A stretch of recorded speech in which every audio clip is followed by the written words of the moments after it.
to show you, to get a good selection. Yeah, it's amazing. And I'm looking through our sewing machine collection in the places where it's located, which are mostly in our tool area and our oversize area, for obvious reasons. And I'm looking amongst our sewing machines for the ones that are on my list, and I come across this one. It was all folded up, and I can find a number on it. And I actually still haven't found the number on it. It either is somewhere that I can't see, or somebody didn't label it a long time ago and they put it away. So I got to do a little more research, but I was like, and it was also in such a place that I couldn't unfold it and look at it closely. So I was like, well, let's take a chance, let's go ahead and pull it.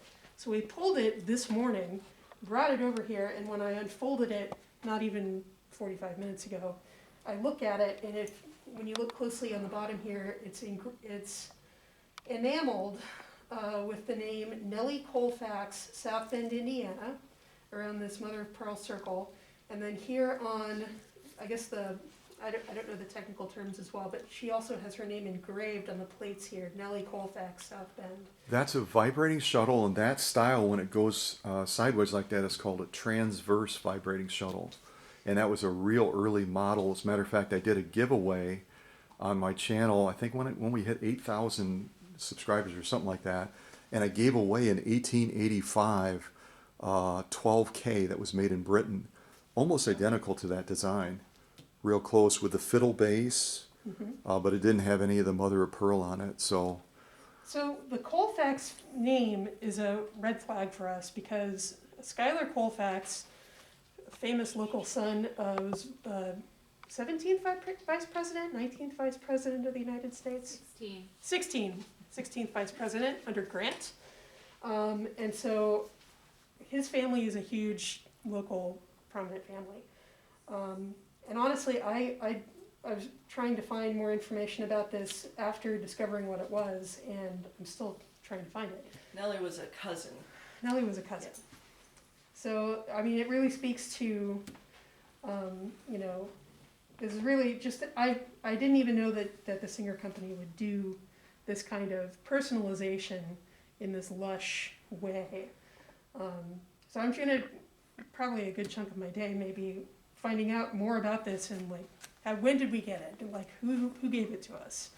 That kind of information. And obviously all of you are very smart. We were at the History Museum in South Bend, Indiana. That was Kat talking. And then her colleague, I guess technically boss, is Christy Dunn, and she's just off camera, dressed very festively, as you can see. So we are checking out all this stuff today. As I've told you, a lot of you have been sending me emails and texting me and everything else. When are you going? It was supposed to be the 16th, and then the museum closed down, and then they reopened today. So thank goodness we're able to sneak it in before Christmas. This is Christmas week after all. So, well, why don't you, since you pulled a lot of this stuff, Kat, do you want to take me around, or you or Christy, and just kind of show me some of the other items and tell me what you know about them? Sure. That would be awesome. Let's see. I haven't unfolded this one because the hinges on the casing are not super great. But if I hold it in place, we should be okay. I like the cabinet in here with the drawers. Oh, those are fabulous. As I said before, it's just the workmanship on the Original oiling can. The workmanship on these cabinets is just some of the most beautiful that I have seen. Well, and that's part of the reason. Part of the reason they picked this area was because this part of Indiana is so well known for its black walnut trees, and a lot of the cabinets, I understand, were made on a black walnut because of that very reason. Yeah, this is another spectacular one. Also has the transverse vibrating shuttle opening there. Yeah. That was just inside. And this does resemble a lot of 12K.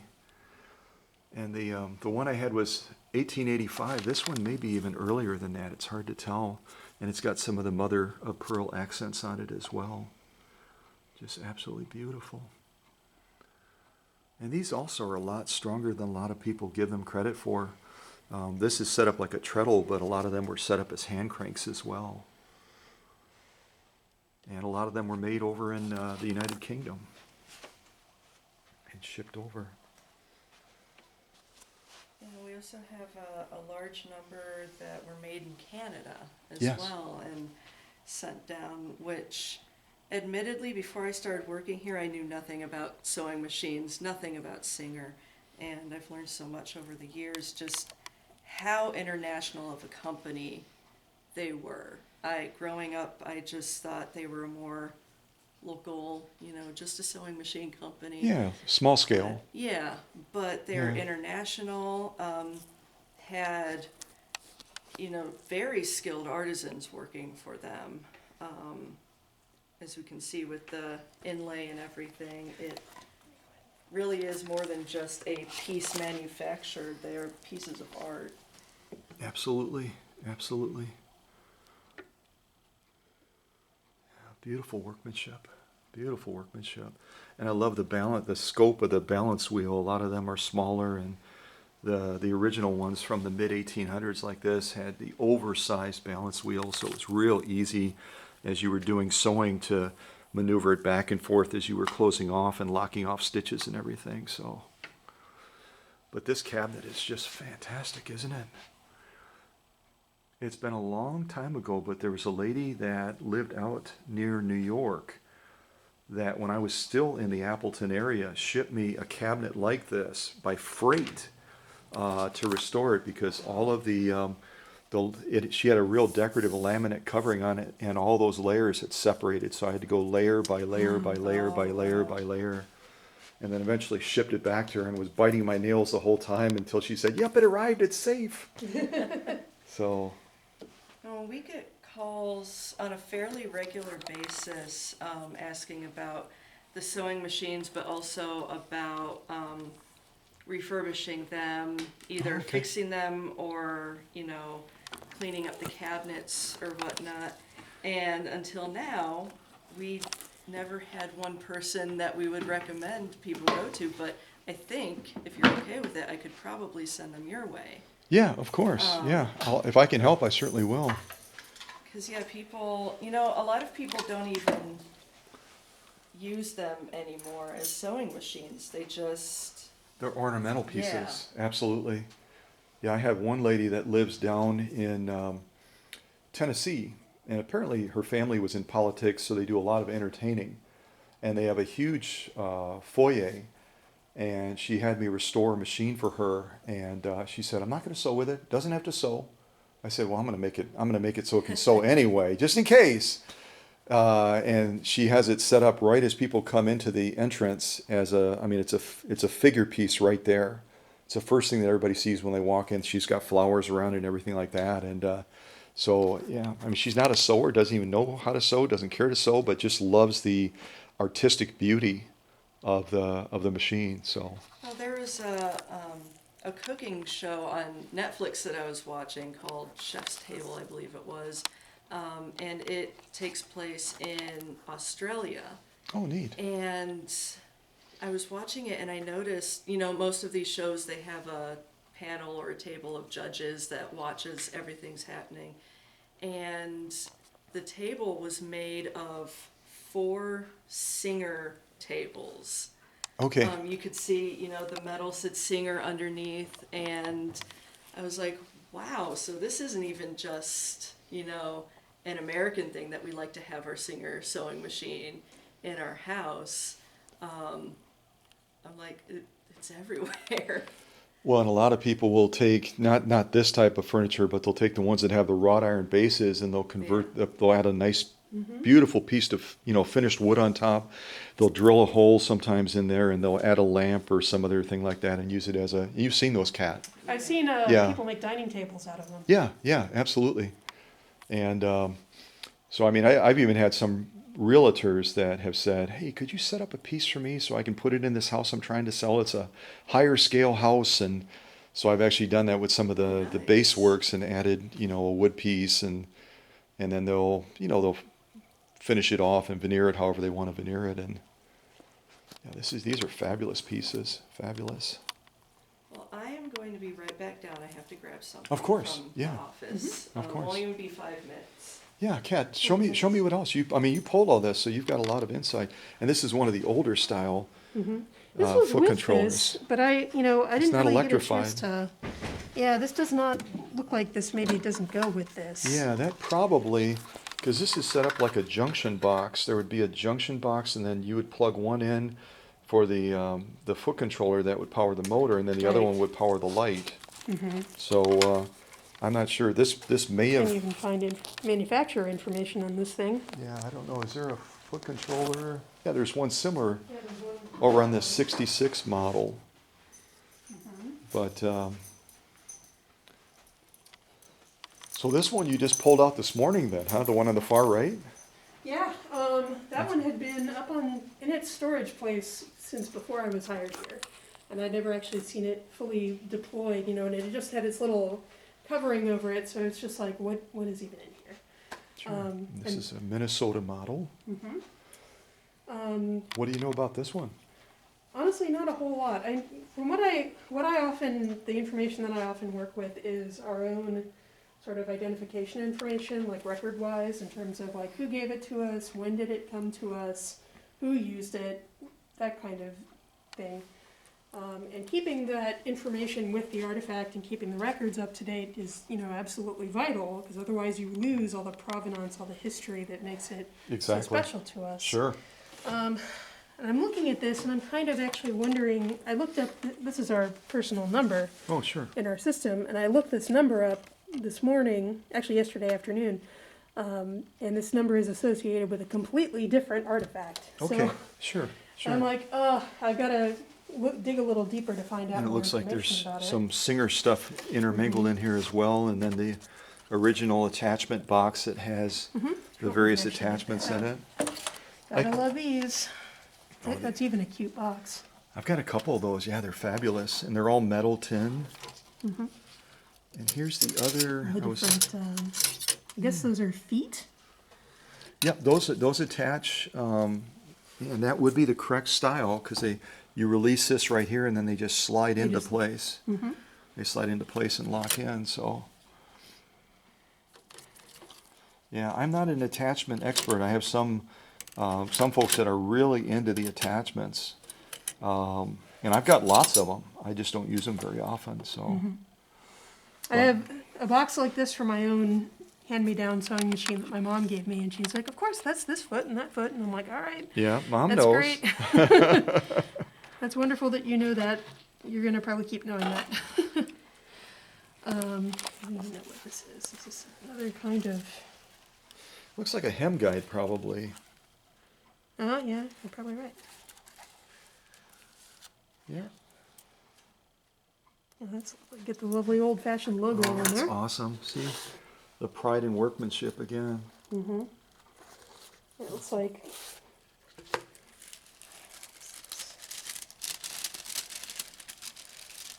Some of these things were at kind of the mercy of whoever put them away or cataloged them a long time ago. Sure. I guess this goes like this.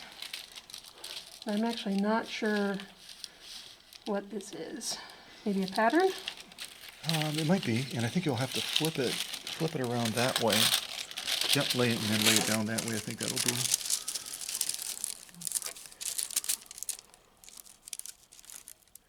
Singer Craft 2 pattern of some sort. Yeah, I don't know what that is. It looks kind of Art Deco, but I couldn't for the life of me tell you what that is, I'm afraid.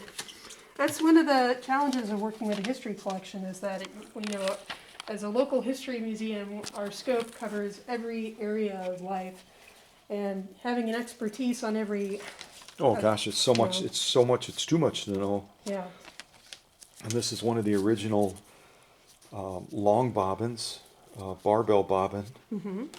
And the beauty of these types of bobbins is that they hold actually a larger volume of thread than the traditional round ones that you'll find these days. And they go right inside of this vibrating shuttle. The shuttle comes out, and then you slide them in, and you have to thread the shuttle, and then just draw it up like you would with a normal machine. And I had a Minnesota Model A in the workshop not too long ago. The lady drove up to the workshop from Milwaukee, Wisconsin, which is about 110 miles, I guess. Hers was a Model A, and we discovered that her Minnesota, so I'm guessing this being a Model B, it's probably the same. This originally was distributed through Sears and Roebuck. They did it through their catalog. And it sold new, I think, for around, don't quote me on this, it sold for like around $13 way back in the day Oh, yeah. when it was introduced. But Sears did a lot of distributing of sewing machines through their catalogs. Now, these are all donated then by different families and such? Okay, So we think that this one may have come in 2014 or 2015. okay. And we've noticed we almost have an in-joke in the office about Singer sewing machine donations, where we get, and we actually have kind of a running tally in the office of how many offers we get each year. And honestly, we get so many offers of wonderful old sewing machines, but the size of these things, They're bulky. they're bulky, Yeah. and we have a limited amount of space, so we almost always have to say no. And we have such a good range already, it's hard to justify saying, well, okay, is this one drastically different, or does it give us something new that we don't have? Sure, Well, sure. then we probably can't afford to take it. It means we can't take something else, you know? I saw on your website where you have there basically currently not accepting, and you kind of line it down as far as Singer machines, materials, etc. So yeah, I mean, you only have so much storage space. I mean, you can have a huge facility, but it fills up real quick. I've got a fairly good sized workshop and space, and I have overflow into my garage, and I thought, when I move into this new setting, I'm going to have so much space, I'll be able to add more to it. It filled up real quick. Yeah. But I probably have about 210 machines, I think, Oh, my right now. goodness. One time Quite a collection. one time I had 8 treadle style machines, but they were so bulky. I finally found a lady that wanted to, take them into her collection, so I parted with them. But yeah, phenomenal. What? There's something I feel like that there's something special about sewing machines of this, especially of this kind of period, where they're within, especially if they're 19th century or pre-1950, where people, a lot of times I feel like the story fairly consistently is, well, my older relative was a big sewer, a big maker of wonderful things. This is a beautiful thing that we have that reminds me of her. I really hate to just get rid of it, and getting rid of it almost always means pitching it if they can't either find someone who wants to take it, or they want to sell it, or Exactly. there's like, Yeah. well, a museum, can our local museum take it? And it's such a shame then that our answer almost always has to be no, because we also don't have that space for the most part as well. Well, and then what oftentimes happens, and I discovered this 20 plus years ago when I started doing this, is those families are usually in a position where they're grieving, and they're just trying to part with all of these things. They're trying to maybe get a house cleaned out because they're going to sell it. And all of a sudden they'll, a lot of the metal collectors, the recyclers and other things, Right. they buy them for, by the pound. They'll try to slide in there, sounding like they're trying to help the family out. And then they'll take a machine like this one, like this one or that one down there, and they'll basically just bust them up Yeah. for the value, especially the Wonderful. aluminum ones, because aluminum sells even more per pound. Yeah. So And when I think that's probably where a lot of our inquiries come from. And I think you really feel for them, because there's a real intersection here between the sentimentality of this was a beloved. This is like a part and parcel of a person's being, of their ability to create things that were beloved, and this person was beloved. And then they're also aesthetically beautiful, and they're considered, we look at them and we think, oh, this is a wonderful historic artifact. There's those intersections, and you think, surely that will be enough to save it from scrap. But, the number of places that can take them, there's either the buyer's market or, a museum that's got the space. Yeah, absolutely. Yeah. Absolutely. And it's like anything else. I mean, it really depends on the family. I have one lady that lives out in Michigan, and she inherited the machine from her grandmother. Her grandmother's name is Florenzia. Matter of fact, I showed that machine last night on the premiere. It's in the later stages of restoration right now. And originally the family was like, oh, just toss it out, just get rid of it. Just an old piece of, it's an old sewing machine or whatever. She got her hands on it, and now we're doing a full restore on it, and then it's going to become a family heirloom for the family because of, being tied all the way back to her grandmother. She learned how to sew from her grandma, and then her mom was inspired to learn how to sew, and then she eventually, so she's like a fourth, her screen name or whatever on YouTube is fourth generation quilter. Wow, So that's awesome. yeah, they've been involved with sewing machines. I mean, back into, the early 1900s, even the latter part of the 1800s. So. Mm-hmm. It sounds a lot like my mom, where she,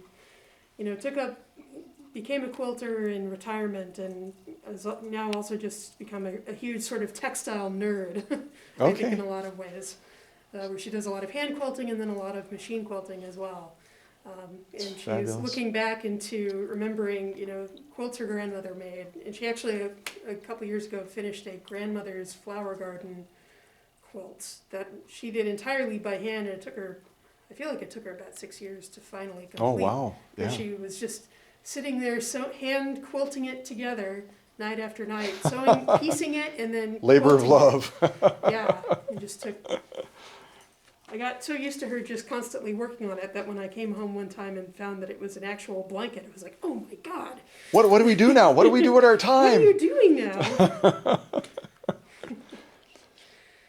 Well, did you pull all these other items too then? I did. What do you know about this one? This is So- fascinating. This is fascinating. So this one I actually thought was I had my numbers crossed, but this we now know because of the labels attached to it is a Wheeler and Wilson sewing machine from 1850. Yeah. And honestly, I would be at a loss to really explain to anybody how this works, but it looks like I would guess you go that way. Yeah, does look like it's sewing horizontally, doesn't it? Mm-hmm. And there were machines set up like that where they would do that versus the normal feed. And I know little or nothing about. I know a fair amount about Wheeler and Wilson, but they were one of the original developers in the sewing realm. But I've never seen one like this before. This is amazing. And I didn't even get a chance to look at it closely until I could actually open it up when it was in this room a little bit ago. So I was like, oh my God, is that even a sewing machine at first? Because it just looks so radically different than we assume. I think, I'm not as familiar with the history of Singer, but I feel like we're used to sewing machines looking a certain way based on, that one revolutionary design that really hasn't changed much. And I feel like this is so radically different. Yeah, even the engineering of it is different. The way it feeds the material horizontally instead of from front to back, like most of them. Mm-hmm. And this is that open? Mm-hmm. Or it opens up maybe? Huh? It goes like, I don't want I to. had it open a minute ago. Maybe it's like a puzzle box. Oh, there it is. You have to push it in. Singer made some of those I too. guess that's a bobbin. Nope. No, maybe this would be the spool. Perhaps would go there. Yeah, I think let's see, are there any other, this is the upper tension right here. Are there any other spool pins on here? Maybe you have to open that little door when you're sewing, huh? We have this back here. Does that rotate up? No, actually it's stationary. And the proximity of it would almost lead you to believe that you would slide the spool maybe almost like this. Yeah. And then you would feed it through the tension discs and then work it all the way down to the needle. I'll bet you that's how it was set up. So that's probably just like an auxiliary spool pin in there. Yeah, I think you're right. And if any of you know anything about this particular Wheeler and Wilson model, by all means chime in the chat. Well, it looks like there's another spool underneath here. I bet that's maybe a bobbin for the... Oh yeah, the bobbin, yep. So it actually, as early as this was, it had the ability to develop a form of a lock stitch then. Because the earliest ones were a single curved needle design that used a single thread. So this is actually pretty progressive. And I love the little treadle type foot style pressers down there. Those are really neat, aren't they? I've got a foot control at home, and it may be Wheeler and Wilson as well, that's shaped in the form of a foot like that too. Oh, nice. Really cool, really cool. I was telling Kat when you had stepped away just briefly that my collection is topping 200 now. Oh, wow. And I've got a fairly good sized place, and I thought, oh, I'm going to have so much room, I'm not going to run out of space. I've run out of space again, so yeah. See, that you get a bigger place and you have the space so that you can keep collecting. That's the way I look at it. You know what? That almost sounds like a therapeutic approach to it. I feel better now. Yes, I do.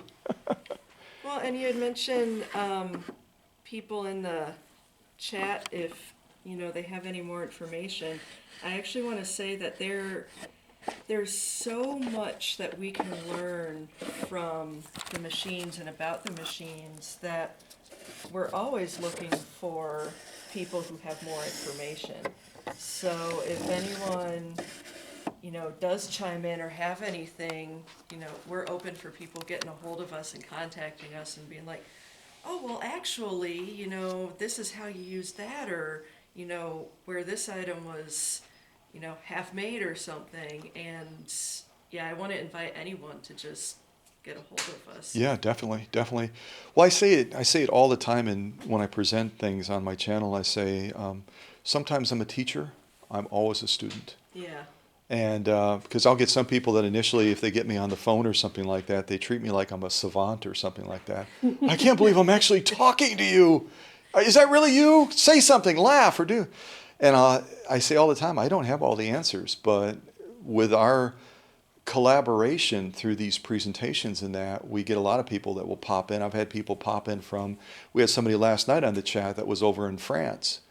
And they popped on and they said, oh yeah, this is what my mother had, and this is what, and kind of contributed. I said, see, another teacher. Yeah. So yeah, I mean, it's all about learning. It's all about, Aristotle said it well. He said, the truly wise person realizes their intelligence is a drop of water, their ignorance an ocean.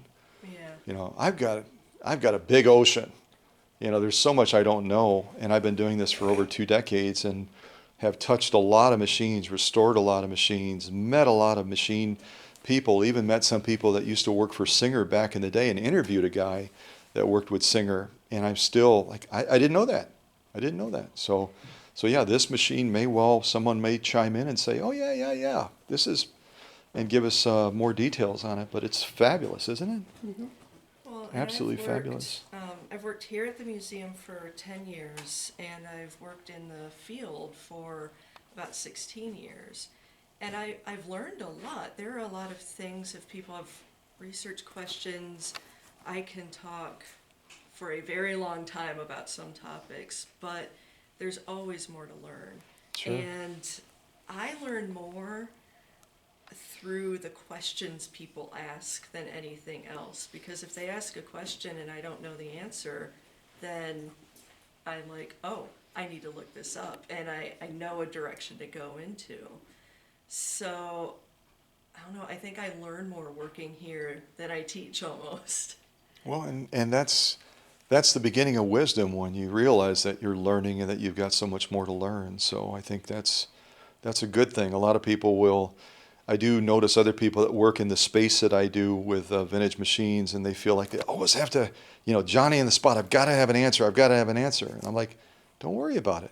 You'll find out what the answer is, or maybe you'll have to check with somebody else to figure out more details on it. But this is, even this furniture piece, apart from the machine, is fascinating. Kind of rotates down. Yeah. And acts as the original ones before the bentwood covers would act as a dust cover, and they even called some of them, for the portable machines, they called them coffin covers. Oh. And they would slide over the top, and it was to keep kids away from it. It was also just to keep dust and dirt and all the other stuff that was in their environment. So, but this is, it's a beautiful piece. And it looks like it actually has a lock on it too, so it probably was to keep children out. You can kind of Yeah, you don't rotate want your it. kids playing around with the... Rotate Well, it down. especially if it's a foot pedal thing, Yeah. you can just unplug an electric machine and you can feel pretty confident that nothing's going to happen. Yeah. But With this, you don't know if a kid's gonna push on the foot pedal and then shove their hand in there. Mm-hmm. Yeah, it's a beautiful piece. Well, what else did you pull, Kat? Right behind you, Right you've got behind? this wonderful poster. It's an advertisement? A wonderful old advertisement with some great illustrations of some of their manufacturing centers. Okay, yeah. So you can see we've got our cabinet works prominently there on the right side, and then some of the other factories around the country as well. And also, I just love the illustration of the young girl who just looks like you could write a whole novel about her. Yeah, this advertisement is from 1936, and it's relatively rare. If you go and, just Google for the sign, do a Google search, it usually doesn't pop up. And so we saw it at auction 2011. Normally we work on a purely donation basis, but every once in a while we'll see something at auction and we're like, this belongs in a museum. Exactly. And for the age that it is, I find myself pleasantly surprised at how bright the colors still are on it. Yeah, it really is. It really is. And maybe because it wasn't stored in a direct light Yeah. situation. Now, is this part of it here on the outer edge too then? Yeah. Okay, I didn't know if that was some sort of, it looks like there's matting beyond that, but Yeah, that's all there's part of matting beyond it. And yeah, the outer edge is almost ivy-like design on the red. And you said 1936? Yep. Okay. How long has it been? It's been in the collection now? We have had it for 9 years. 9 years, okay. And it has been on display twice in that time. We can go a decade or two without displaying something just because of how many items we have and the themes of the exhibits we do. So, it's a special piece when we've brought it out twice in the amount of time, in 9 years. There's a couple, I like posting old advertising as well, and I've done that recently on the Facebook page, and there's one shot of a little girl sitting behind a Singer machine, and she's got that look of concentration, and her little tongue is poked out like, I'm going to figure it out. I'm going to figure it out. And people just love that when I share things like that, because it does. It goes back to that natural factor. It doesn't look like she's, posing. It looks like she's really thinking about, okay, I saw my mom or grandma do something, and maybe I'll get a chance to do that when I get a little bit older, when they give me a machine. It's like a lot of the sew handies that were made by Singer were made as a regular sewing machine, even though people call them toy machines. Singer advertised them as miniature machines, and they were made specifically for the market of little people like this, because even back then, when sewing was just a passion and it was a household fixture, everyone had a sewing machine. They were concerned even then about how do we continue this legacy, going back to the 1800s. And so they wanted to appeal to young people.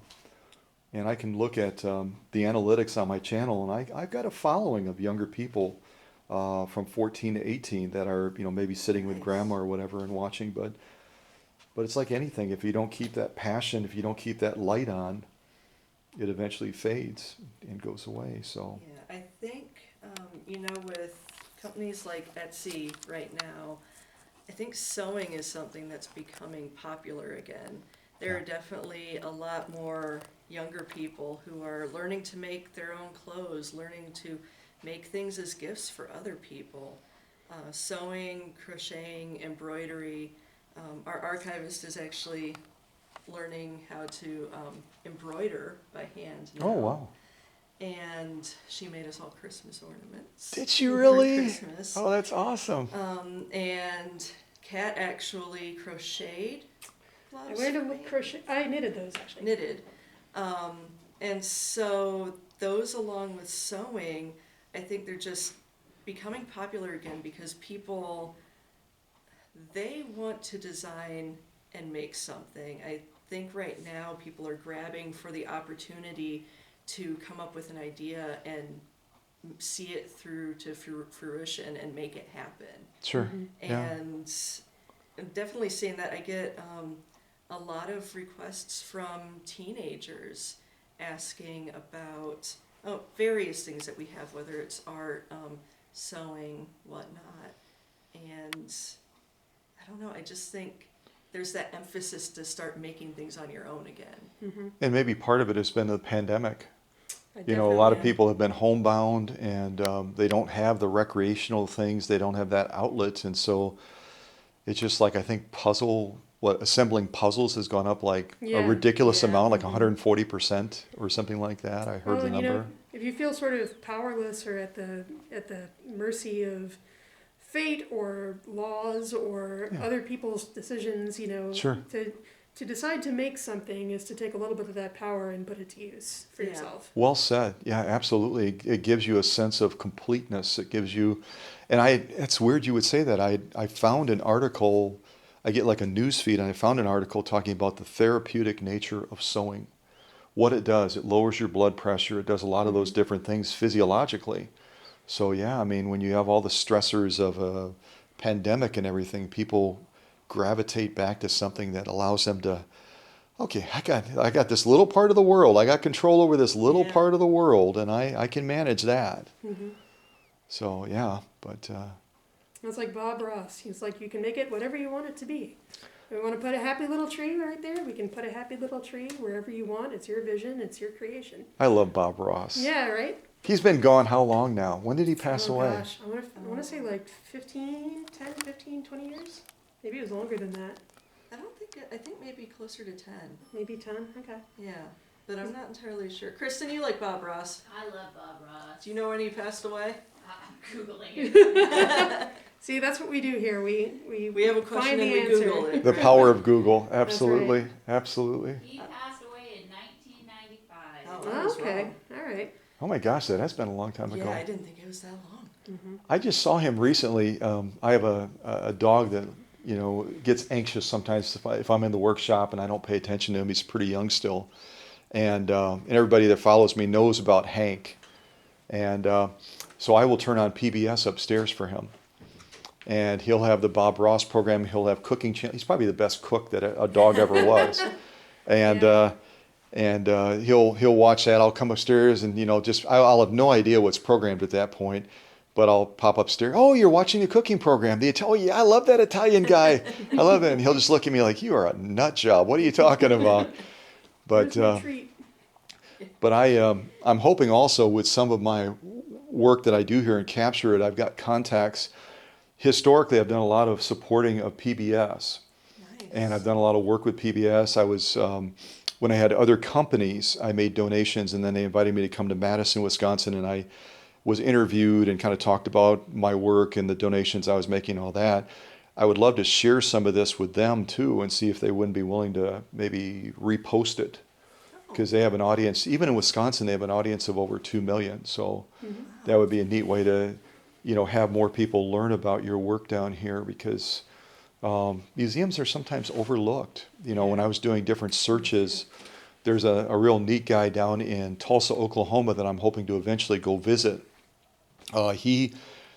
He said he started following me. I've been doing this for a while on YouTube, and he said, I started following you about 10, 12 years ago and didn't know a sewing machine from a blender. And he said, as I saw your passion, as I saw you get excited about different things and present different things, he says, it's going to sound crazy, but I was an arborist and I was very successful. I was doing a lot of work through the Tulsa area, making a lot of money. I never knew that arborists made a lot of money, but apparently they do. You know, and he said, I decided to hang all that up. And he said, I decided to open a museum, a sewing machine museum in Tulsa, Oklahoma, as a result of you inspiring me. And he said, eventually I want to have you come down and tour the museum. It's an interactive museum. You get to sew on the machines and everything. And he said, then we're going to take one of those coveted featherweights that you always joke about, and we're going to restore it together. Oh, wow. And we're going to have the local Tulsa news channel come in and all that, and then we're going to present it to you as a gift to re-gift to your audience when you hit 11, 12, 13, 14,000 subscribers or whatever. Wow, that is cool. So that'll be That's super really cool, super cool. I'm trying to get to as many museums as I can, because they really are they're the last solid ground of preserving things that are so valuable like this. You know, apart from the vintage collectors like myself and others that do it on a small scale, you're able to do it on a much grander scale and communicate a message to people about, you know, the history and the roots of and the value of why do we want to preserve something like this? Not just because of the cute little girl, but because of what this represents, you know, the plant that was here in South Bend and all the other plants. And I'm guessing the one on top, I think, might be Elizabethport, New Jersey, does Yeah. it say? It says Factory Factory Elizabethport. And then they have one also, and I was talking about this last night on the channel, they had one in Anderson, South Carolina as well that made a lot of the other factory type products like the Slanthomatics and that. But I don't see the one that was in Scotland. Oh, it's at the bottom. Is it in the bottom? Okay. Oh, there it is. Yeah.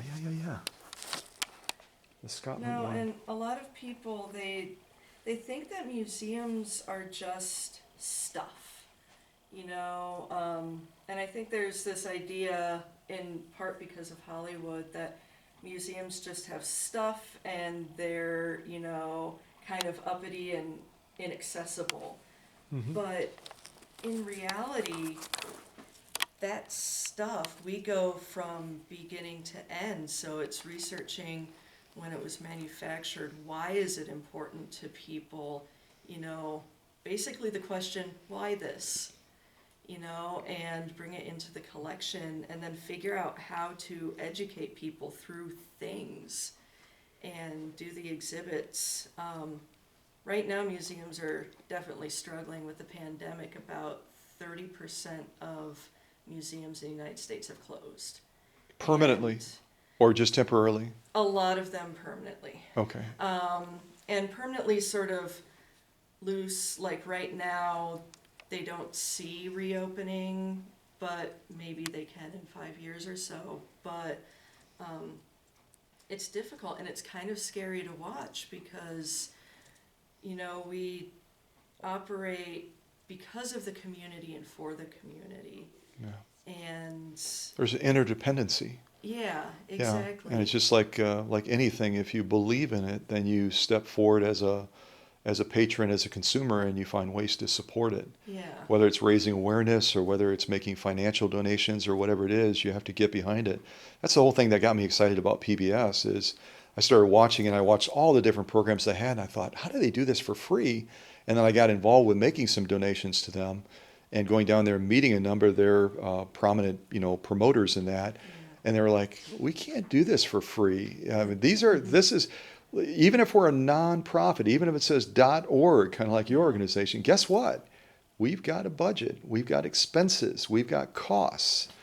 And that's another thing, you know, for folks that follow my work, if you are inspired by what we show you here at the History Museum, you can always reach out to them and make a donation. Or you could even, some of you that are older on, all of us are getting older, and you want to make estate planning, you could always make estate planning like you do for some of the great organizations you believe in and even make donations that way too. So. And if they don't know how to go about it, they can always give us a call and we can help them through the process. Museums and institutions like PBS, they really are labors of love. It's because people love learning and, you know, not to sound cliche, but our volunteers really are what makes us. Whether it's, you know, patrons donating money, donating time, just, you know, sharing on their Facebook page, hey, look at the History Museum. That is what helps us to survive. And I think for most of us, that's also why we do this, because we like telling stories, we like educating people, we like learning.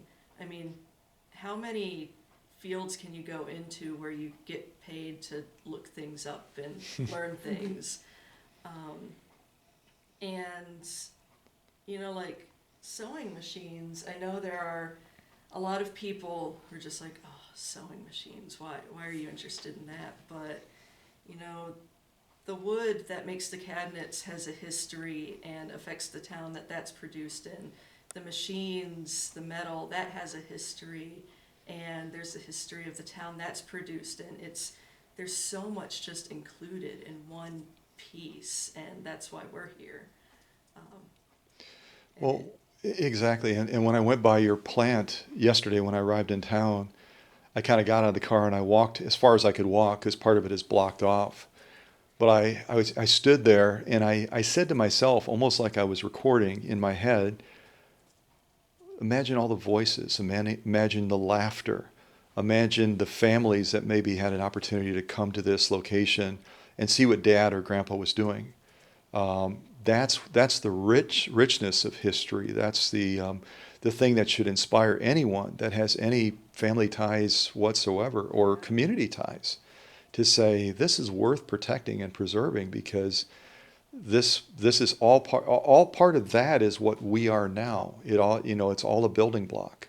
yeah, well, and this coming year we're gonna open up an exhibit in conjunction with Studebaker, actually, our first multi-museum exhibit on wartime manufacturing. So the companies in South Bend and Mishawaka and the area that produced items during wartime, and it's not always weapons, not always vehicles. We're talking toys and cabinets and all of these things that the community came together and were involved in making because of how war was affecting people. Oh, absolutely. And Yeah. it's literally history for everyone, and it's hard, I think, sometimes to convey that this one item, that is someone's grandpa made that, the company gave them, a way to live, and there's so much entwined together. Absolutely. Yeah, the one video I have on my landing page on my YouTube channel shows a tour of the Kilbowie, Scotland Singer factory, and you see all the workers coming in to work, and they're interacting with each other. They're giggling. You can see the women kind of huddled together as they're coming in, and then you see them doing all the different jobs as you're going through the factory, and it you just wonder, almost like after Singer. What did they do then? What did they do when the factory? I know the factory here in town closed, and I researched this. It opened like around 1886 or something, and Mr. Pine was the one that kind of got everything going. Was it around 1950? Does that sound right? Yeah, it was the 50s. I think it might have been 53. Okay. Oh, 55. 55. And I say that because I try to remember things by repetition or something. It's a double nickel. So 55 is when it closed, and but before that, so many things happened. Like you were talking about the war effort, and they did apparently they built a lot of boxes and crates or something like that in this factory out of wood to transport a lot of the munitions and other things like that were part of the war effort. So even then.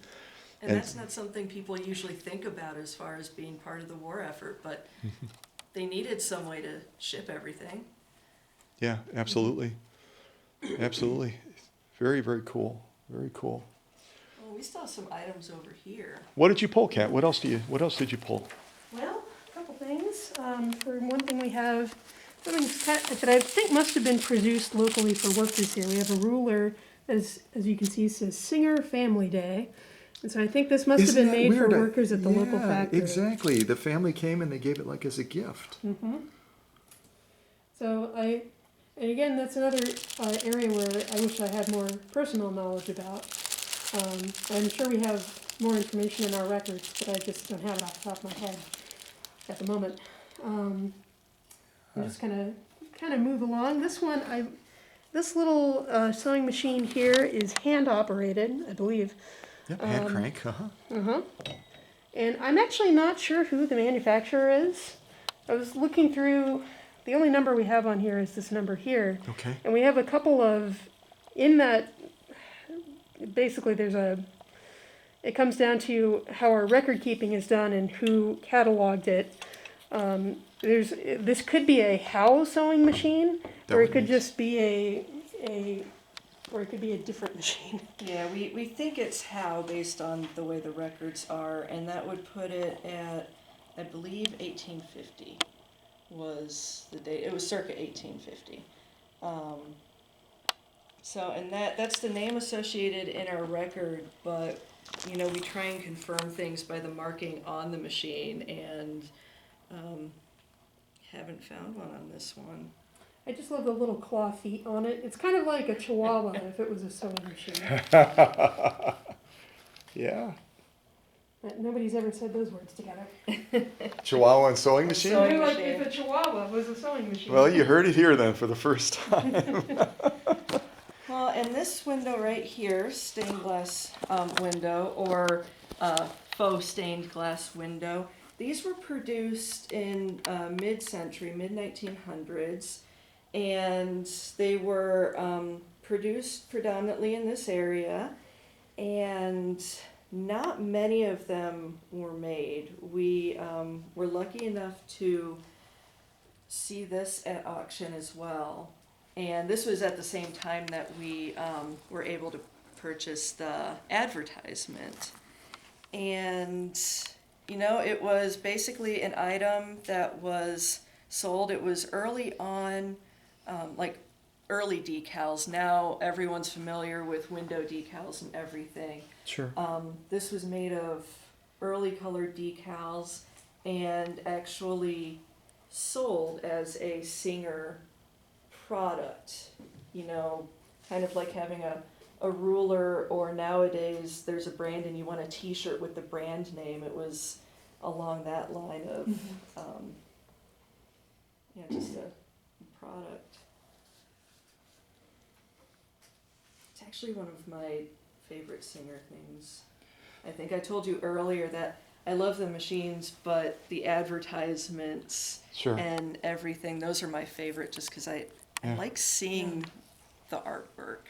It really gives you a view into like not only, you know, how this is designed to appeal to the consumer of this product, so you get an idea of that, and then you also get an idea of what the advertiser wants to push about the product Yeah. too. Well, yeah, So the you message. get Yeah, yeah. I mean, it's true of any industry. They did the same thing with cars, and I'm sure if I toured the museum here in town with is the museum open with the Studebaker? Yeah. Okay, so maybe I'll try to pop through there before I leave. But it's the same thing. You've got to find out what the consumer wants, and then find a way of them understanding the message and getting excited about it. Well, and in the mid-1900s, there was sort of a resurgence of, you know, people, well, kind of like we see nowadays, people wanting vintage items, or to have the vintage aesthetic mixed with the, you know, new sort of retro look that was popping up. And we can see that in this artwork, that they went back to the Victorian style of, you know, dress and sewing machine, and that was just what was aesthetically pleasing. And I in the think, century. and that element of, you know, what is aesthetically pleasing becomes so important when you think about, you know, the industry being dominated by women, you know, and how much aesthetics plays a role in that and the way that these things are marketed and sold. You know, when I think of the things in the collection, you know, you look at these sewing machines, everything in here is kind of a beautiful thing to have in your home. And that's a key part of selling these products to women who are doing this work is, well, it helps the edge is if you can have it be a beautiful thing that's in your home. As compared to, you know, on the same aisle in the storage building where these things are kept, on the opposite side are carpentry tools, like metalworking tools, and there's kind of a gendered aspect there of the tools that men work with are a lot of times strictly functional and not necessarily aesthetically like does it do the job? Yeah, they're That's big, it. clunky, you know, not pretty. Sure. Yeah. Conquer. Items. Yeah. And Yeah. a lot of times even, you know, when we're working with some of those tools or we're cataloging them, we're trying to, you know, if we've received something, a lot of times we're like, well, this is in my garage or my granddad's garage. I don't know what it is. It's old. Do you want it? Great. Maybe if we do, we take it. Sometimes we have to be like, okay, what is this? Yeah, we've had And to with look old up some tools, tools. With old tools, that gets to be kind of a problem because none of us is a carpenter, none of us is a metallurgist, none of us is, you know, in this area, none of us works with iron. People back in those days, they would just know because they did the work. Yeah. Yeah. And The so we tool of have the to go on trade. a journey Yeah. to find that knowledge. Well, and there's also, when you have people that are used to making things, a lot of times if they, need a tool to do a specific job, they might not use a traditional tool. They might just be like, oh, I have this scrap piece of metal, let me make what I need Right. to get the job done. Sure. And so then we're figuring that out as well, and it's fun. It really is. Well, good the time. farmers were notorious for that, as were the Yeah. Amish. They would have a need. I am so sorry about That's that. okay. That was kind of fun. They see a need and that they don't have the tool, they innovate it. Yeah. And I know I've in my work, with the machines, I've had a lot of contact with the Amish in Wisconsin, and they'll sometimes, hey, walk around and let me show you something. And all of a sudden, well, where did you buy that at Ace? No, I made that. All of a sudden it's like, oh, okay, yeah. I feel like, I'm also a musician, and a lot of times when I look at musical instruments, I look at, I feel like there's a whole category of musical instruments that are also furniture. Like there's that aesthetic idea in Yeah. mind of like, this is not only a thing you use to make music, but it's a beautiful thing you keep in your home. Yeah. So Pianos. harps. I feel like violins are kind of like in that chamber music Yeah. idea Sure. of like, Yeah. this needs to be aesthetically pleasing for the space that it's going to be performed in. As compared to like, I myself am a trumpet player, my instrument is plumbing and it's designed to be outside. It's designed to be used in open spaces, and so it maybe, Sure. and sometimes later on they get a little prettier, but that's not the purpose. But that's why they came out with the mutes for the trumpets, is so you could play them. You could have it. You could use your outside voice inside. Yeah. So True. I- And you as a musician, you can have a lot of control over that if you want to. what kind of trumpet? What kind of trumpet do you have? I have a couple of them. I have a couple of B flats. I have a good C trumpet. It was pretty common in orchestral playing. The professional trumpet players I know tend to be, if you're a professional player, you tend to collect instruments because because you love them. We understand that, Sure. When you love a thing, you just they just tend to come home with you. They follow you home. Yeah. But back, there's going to be a digression. The history of trumpet playing, trumpets have valves. Valves are kind of partly a 17th century innovation, but largely a 19th century explosion across the body of instrumentation. Before that, you would just have trumpets of different lengths, and then there's Sure. a series of notes that that just a straight trumpet can play, and then you have different lengths of trumpets to play in different keys to get different notes. But with valves, all of a sudden you have what we call chromaticism. You can play every note from low C to high C and above as you move forward in time. So if you want to play old-timey music, a lot of times you have to have an old-timey trumpet to get the right kind of sound.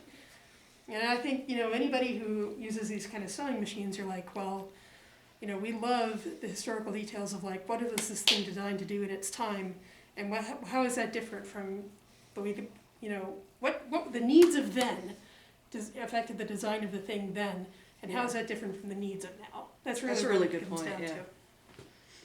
I'm a trumpet player too. Oh, cool. Yeah. Great. I started when I was like in 4th grade and Yeah. played all the way through college, and yeah. Yeah, that's basically my story as well. At one point, I was going to be a music teacher, and then their plans changed. I started the clarinet in 5th grade. Mm-hmm. So I played that, and I played with a lot of trumpets because we had a lot of music where it was very complimentary, and especially when you get into the jazz band and everything. Yeah. Yeah. But I can't make a pleasant noise out of a trumpet to save my life. But I think, I think we can look at all those objects as being kind of, a lot of the innovations you see in both sewing machines and musical instruments are that sort of mid-19th century of like, how can we make this thing better to meet the needs of our time? How can we make them beautiful? How can they be also long-lasting? And so I think you see a lot of, trumpets by the mid-1800s, you haven't seen a lot of innovation in design. Because they really kind of got a lot of things right then. And people just keep using that. Well, and you find ways to build fun into it. That's kind of what I do with the machines is people enjoy what I do because I always incorporate humor. Even in my little bag over there, I have these little characters that I incorporate into a lot of my videos and premieres. I've got Herr Obermeister from Germany that is with the Pfaff brand, and I've got Mr. Bean that came from England Oh, nice. because he was involved in some of the singer making supposedly. And he'll sometimes open a video dancing or something like that. And but when you incorporate humor into it, just like what is it, Andre Roux? Is that how he says his name? He's originally from Holland. He's on YouTube a lot. Oh, okay. He's one of those, one of the sort He's- of music YouTubers. He's like he's a conductor, but he conducts a group that he's been with now for like 33 years. Oh, wow. And they play beautiful music. Like I said, he's from Holland, so they'll go to that center square in Holland, and they'll have an audience just packed out. And then he brings in some famous tenors to sing with them sometimes. But yeah, just Google it, like we do everything. Oh, yeah, of course. Yeah. But the reason I bring him up is not only is he a talented musician and an incredible violinist, but he incorporates humor into it. So all of a sudden he'll be up there directing something, and the trumpet players will be goofing off doing something. They'll have a bottle of wine they'll be passing down the line or something like that. Or the choral group, because he has a choral group sing with them as well, they'll be up there doing a bebop or something like that, cutting loose. But he's a lot of fun to watch. He came to is it Carnegie Hall or something like that as well? Is that in New York? Yeah. Yeah. So he came to Carnegie and did a huge thing there, arrived in limo, and then they marched down. They always play waltz music, so usually people will step into the aisles and they're dancing during the concerts. They're not just sitting there stoically posed, and sometimes they'll go upbeat. They had the one of the famous choirs in Brooklyn. It wasn't Brooklyn Tabernacle, it was one of the other ones, I think, that actually performed with him. So they did a combination of sacred and fun, and they did Sister Act, a couple songs from that as well, if you can imagine. There you go. I think that's a good crossover. So, Yeah. So yeah, they just had a blast with that. But he's a lot of fun to watch because it's not just sitting there listening to beautiful music. All of a sudden something happens unexpected, and you just find yourself chuckling amid enjoying the music too. So that's true entertainment right there. yeah, laughter it's just so good for you. And Well, and it's good for, if you're an educator, if you can, humor is a good way to get into people's heads. Yeah. And, And it sticks. Like, people remember things if there's something to, like, make it stand out to them, like humor, a good story, they remember it more. yeah, absolutely. Yeah, it's been many, many years ago. Prior to me doing this, I worked just a brief time with General Motors had educational programs, and they were on different college campuses, and they were trying to measure why do people pick imports over cars that are made domestically. And so they were working with college students, and I would be working with the college students, and we would do all kinds of research, and we would do surveying with their peers, and then we do post. And then the culmination was we did this huge event on the campus, bring all the General Motors cars on, and then measure what impact the peers had had on the other peers in their impressions of the cars. And it always did an uptick because, they could resonate with their peers. They knew their language. They knew how to, point out relevant things, not just sitting down and pointing at features and benefits, but, this is going to be a Baja vehicle, or this is going to be whatever. This is going to be cool. It's going to be a chick magnet or whatever it would be. And you would always see an uptick. And then a lot of them would graduate from Gonzaga or Seattle University, some of the others that I worked with, and they would go out and buy a GM product. So it's, it goes back to our poster over there, our original advertisement, where it's all about connecting with the next generations. What's relevant to them? How do you speak their language? How do you get them excited about a sewing machine like this Class 66 over here? Or, pointing out the different attributes of this beautiful leaded piece here. I mean, it's just finding something relevant. It's back to Bob Ross with beating the devil out of the brush, and or him cuddling with his little squirrels and feeding them, and just talking about, his connection with nature, and people falling in love with that about him as well. So, but, well, what else did you find? well, that kind of brings Did we go us full around circle? full circle Yeah. with all the objects, at least, that are here. Yeah. And maybe we can, I don't know Did we if you talk got about no- this electric one? I think we talked about it. We weren't on camera when we were Oh, talking okay. about it. And I- this is another one of those where I can only guess at the age, and based on the fact that it's electric, I'm assuming it's like 1930s. I think this one was 36. That sounds about right because one of the earlier traits of the 66-1 is that it has the unnumbered upper tension. And then it also has this dial. This is for stitch length. The further you turn this in, the longer the stitch gets. If you want a real short stitch, you screw it all the way out. So you've got basically 6 stitches all the way down to 30 stitches per inch with this adjuster right here. And it's amazing how this is, you know, in terms of design, is virtually identical to the one my mom bequeathed me from, you know, 1990. Yeah, a lot of the same attributes, and I've restored a number with this decal pattern. The red eye pattern is a very, very popular pattern among folks that follow my work. And matter of fact, the gentleman that I described, well, down in Tennessee, and I've got another in the Dallas area, they were both red eye restorations.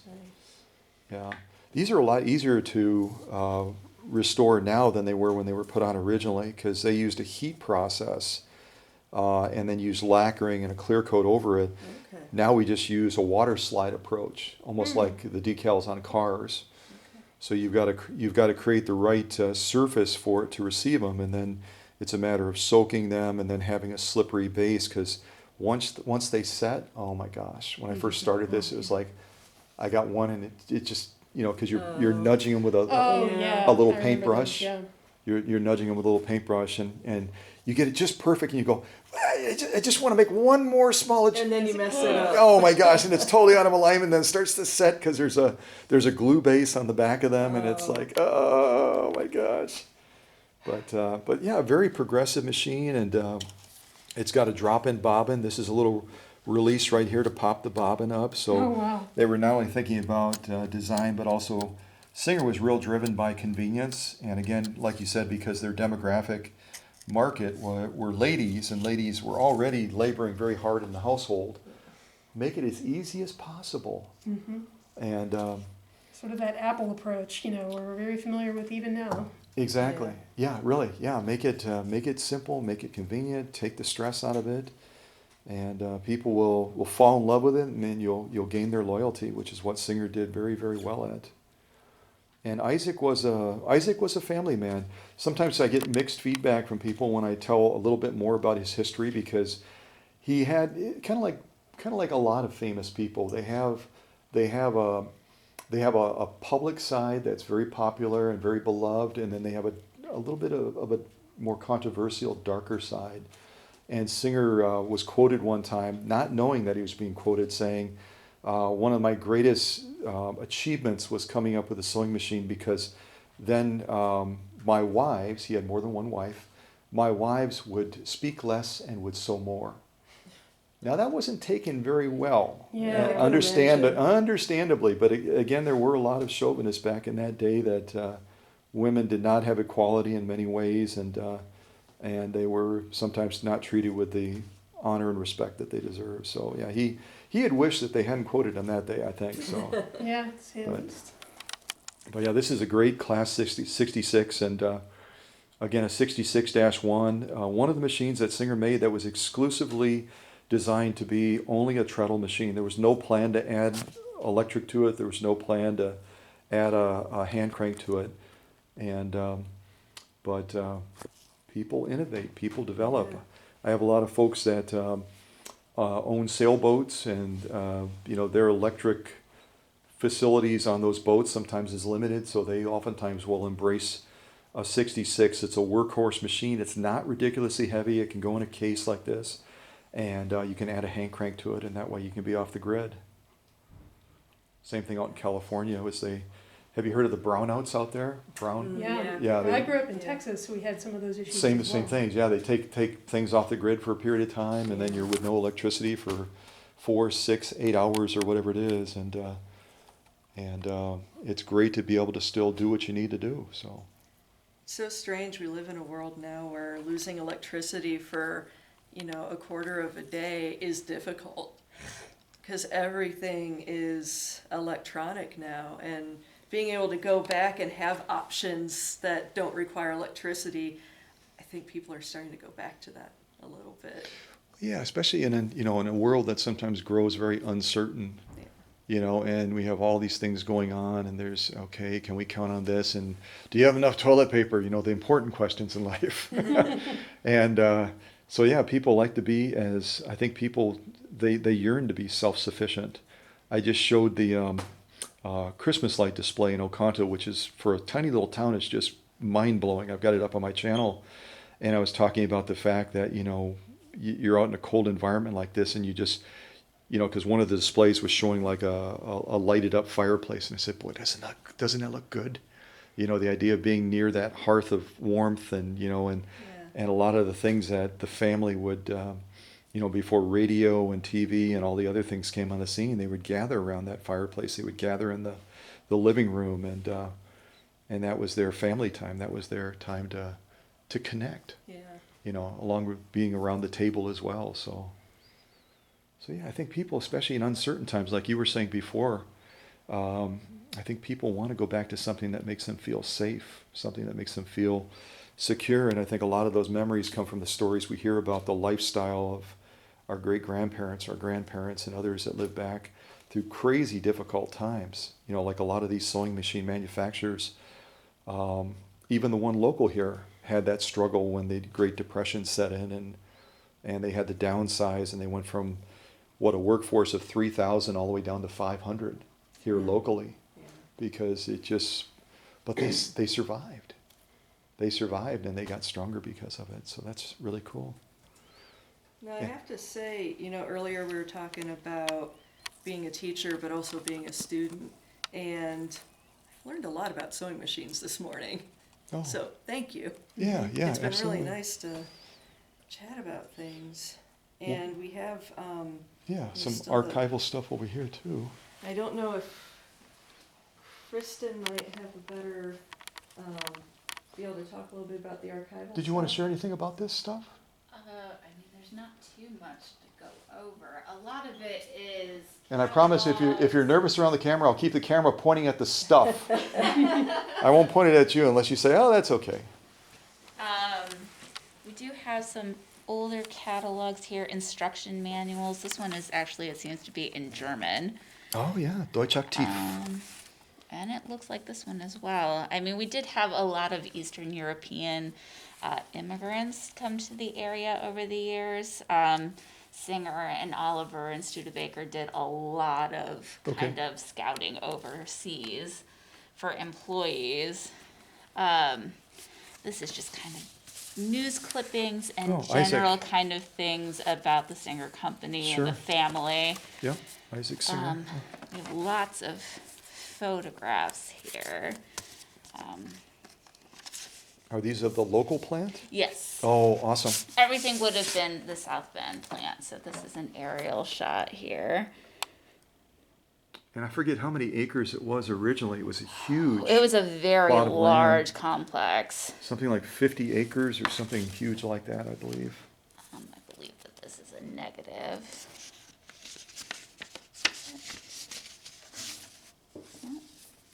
This is done from the train tracks. And that's where I was standing just yesterday. But that smokestack is no longer there. That wall is still there, and I zoomed in on it with my camera. You can still read part of that wall that faces the tracks. And I was sharing with Christy and Kat that apparently they had almost 5 miles of track on the Singer location here in town that tied into that main railroad track. Negatives. A lot of, I know that like the Olivers had like their own kind of trains to go and run through. This is Oh, sure. a negative here. That's amazing. Look at that. Let's see. These are also different angles of the I aerial see how of the sprawling it is. plant. It's amazing. And that looks like the train right there. Part of It the looks train like track. part of the train yard is actually over here as well. And now we just have that one building left Yeah. in town. It's a different view. Yeah, for some reason I'm thinking it was 50 acres. I remember it was quite a bit of space. I'll have to look at that again. It's more aerial views.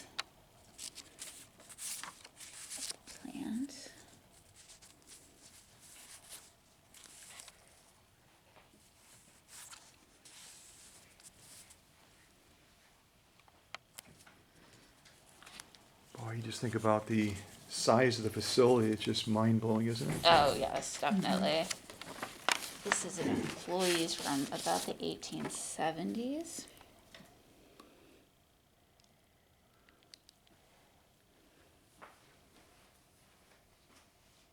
Yeah, they do. They don't look like they're having a fun time, do they? We were told to sit here, and we were going to sit here until they tell us not to sit here anymore.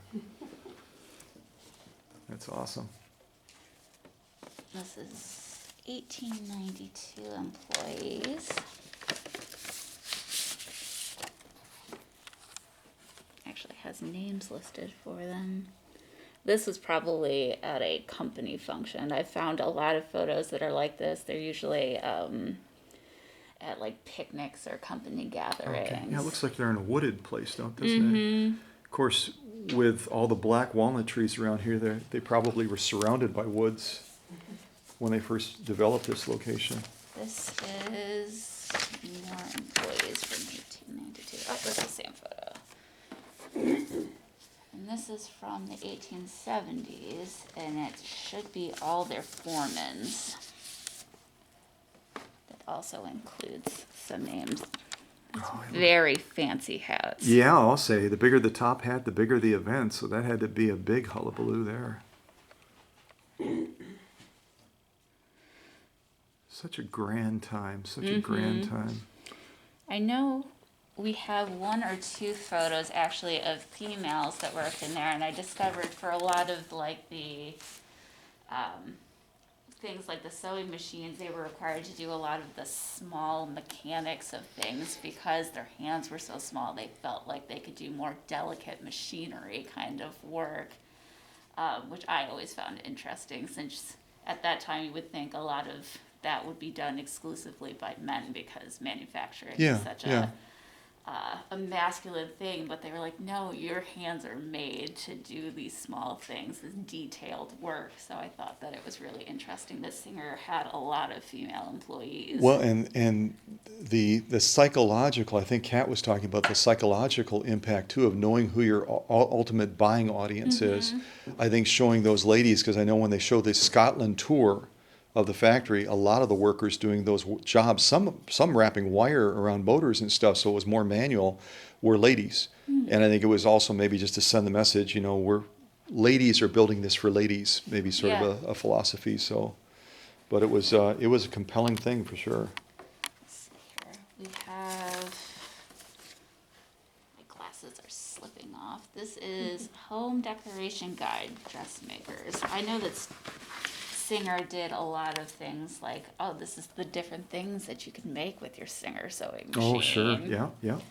So I know my grandmother had, you know, countless books like this talking about the different fabrics that you could use for a specific thing. I mean, growing up during the Depression, that's definitely something that you would have learned how to do. Oh, yeah. You work with what you have. Very cool. Very cool. I can look at those in more detail. And let's see here. We have some trade cards.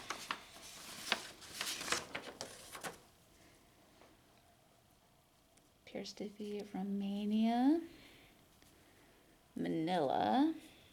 Oh, I actually have some of these pictures. They must have copied them or something, because I have some of these on my Facebook page. Norway. Mm-hmm. Appears to be Also Bosnia, Florentine, All over. They're Hungary. probably Turkey. Turkey's probably in there too. Oh yeah, lots of different Serbia. Had some machines come out of Russia too. So very interesting. Very, very neat.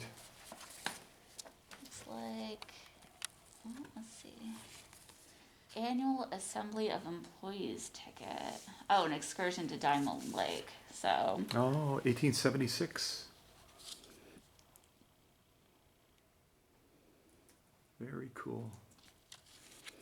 Diamond Lake definitely would have been a place that a lot of people would have gone to in this area. Was it a swimming location too, where they It would was go? kind of like a almost like a resort kind of area. Like when everyone's like, "Oh, we're going to the lake," that's where a lot of people go nowadays. It's kind of where the more wealthier families kind of tend to congregate for the summer. Okay. So it would have been a very impressive excursion. Almost to like a have Cape gone. Cod or something like that? Yeah, or- kind of. Okay, okay. This is the benefits plan. One is from 1947 and one is from 1952. So employee benefits. Very neat.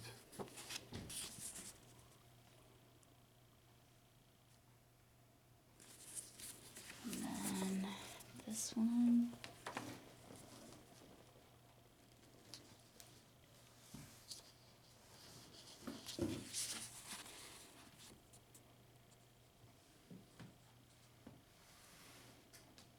Surgical operations, I love the way they label Yeah. that.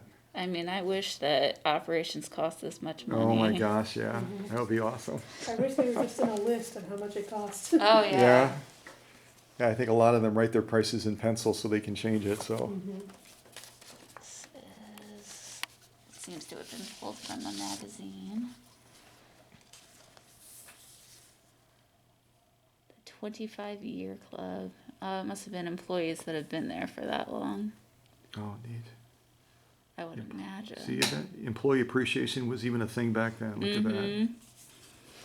Well, I'm gonna have to, I'll have to plug in pretty quick, my battery is dropping, but, Let's see we can look at the here. last of these. This is, appears to be a letter, or just letterhead, just, oh, here we go.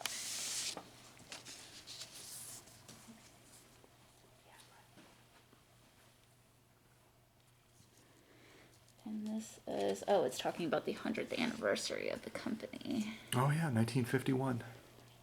So the pamphlet that went along with it.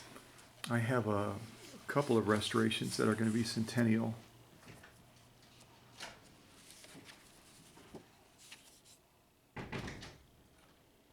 Very cool. Very cool.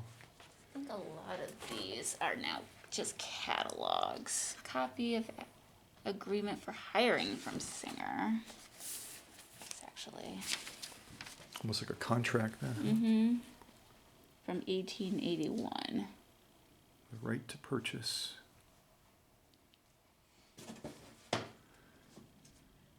Well, thank you so much for sharing those.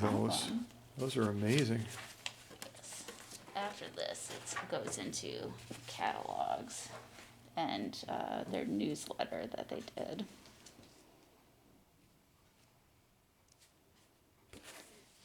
Yeah, from 53. Yes, this is all newsletter and catalogs Sure, after sure, this. perfect. Well, thank you so much. Yeah, not a I think problem. I think I did catch you on camera, so I can blur out your face. Or something like that. Oh, it's okay. So, Everyone gets to appreciate her incredible X-Men Christmas sweater. Yes. yeah, look at Yes, I'm a that. huge comic book nerd, so. Yeah. That's fabulous. That's fabulous. Well, thank you so Historians much. make the best nerds. Yes, True they do. Yes, they do. All right. Well, I'm going to wrap this section up, and thank you so much, ladies. And again, as Christy had said, if you need more information on the museum here in South Bend, just reach out to me and I can put you in contact with them, or you can reach out directly to them. But thanks for watching.